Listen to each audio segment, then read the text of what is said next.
नरकटियागंज नगर के हरदिया माई स्थान पर भगवान परशुराम की जयंती धूमधाम से मनाई गई। जयंती समारोह का आयोजन परशुराम संघ की ओर से किया गया। कार्यक्रम में भारी संख्या में ब्राह्मण समाज के लोग शामिल हुए। कार्यक्रम के पूर्व भगवान श्री परशुराम की पूजा अर्चना की गई। इसके बाद अतिथियों को अंग वस्त्र देकर सम्मानित किया गया। कार्यक्रम को संबोधित करते हुए मुख्य अतिथि रितेश पांडे ने कहा कि भगवान परशुराम ने अन्याय, अत्याचार व बुराइयों के खिलाफ लड़ाई लड़ी।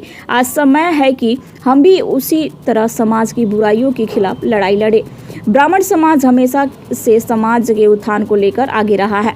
आज भी समाज को सारे भेदभाव मिटाकर समाज की एकजुटता के लिए आगे आना होगा।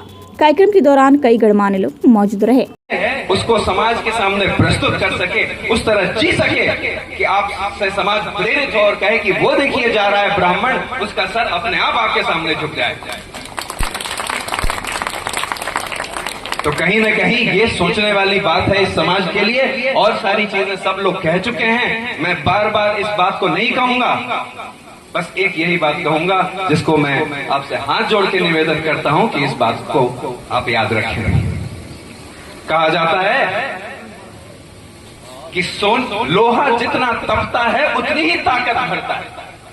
लोहा जितना तपता है उतनी ही ताकत भरता है। सोने में जितनी आग लगे वो उतना प्रखर निखरता है, और हीरे में जितनी धार लगे वो उतना तेज चमकता है। और मिट्टी का बर्तन पकता है तब धुन पर खूब खनकता है। तो सूरज जैसा बनना है तो सूरज जैसा जलना होगा। सूरज जैसा बनना है तो सूरज जैसा जलना होगा। नदियों सा आदर पाना है तो पर्वत छोड़ निकलना होगा। और हम परशुराम के बेटे हैं, हम आदम के बेटे हैं। क्यों सोचे राह सरल होगा, हर एक संकट का हल होगा। कुछ थोड़ी देर लगेगी पर वो आज नहीं तो कल होगा, वो आज नहीं तो कल होगा। जाते जाते बस इतना कहूंगा कि मैं भी आपका भाई हूं, आपका बेटा हूं, आपके समक्ष हूं। अपना प्रेम वात्सल्य मेरे साथ बनाए रखें, मेरा मार्गदर्शन करते रहें। मेरा सर आपके सामने झुका है। बाबा को फिर से एक बार प्रणाम करता हूं। सब में श्रेष्ठ। जय हिंद, जय भारत। भगवान परशुराम एक ऐसे व्यक्तित्व के धनी हैं जिनके पास शस्त्र और शास्त्र दोनों है। जब तक भारतीय समाज के पास शस्त्र और शास्त्र दोनों नहीं रहेंगे तब तक अपेक्षित उन्नति नहीं कर पाएगा, और असुरों का, अपराधियों का उन्मूलन भी नहीं कर पाएगा। इसलिए भगवान परशुराम के जयंती अवसर पर हमें ये शिक्षा मिलती है कि शास्त्रों का अध्ययन करें, उसका अनुसरण करें और शस्त्र का प्रशिक्षण भी प्राप्त करें। आज अवतरण दिवस मनाया जा रहा है, क्या कुछ कहना होगा?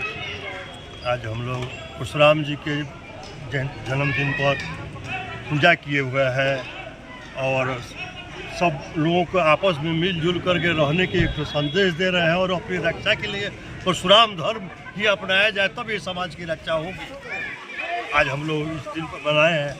आ जाए, पीछे पटक दिया गया। क्या कहिएगा भैया? आ जाए। जन्म दिवस पे आज जो ये समाज के लिए ये संदेश जो दिया गया है, एक दूसरे को जोड़ के रखने का काम करता है ये ब्राह्मण समाज।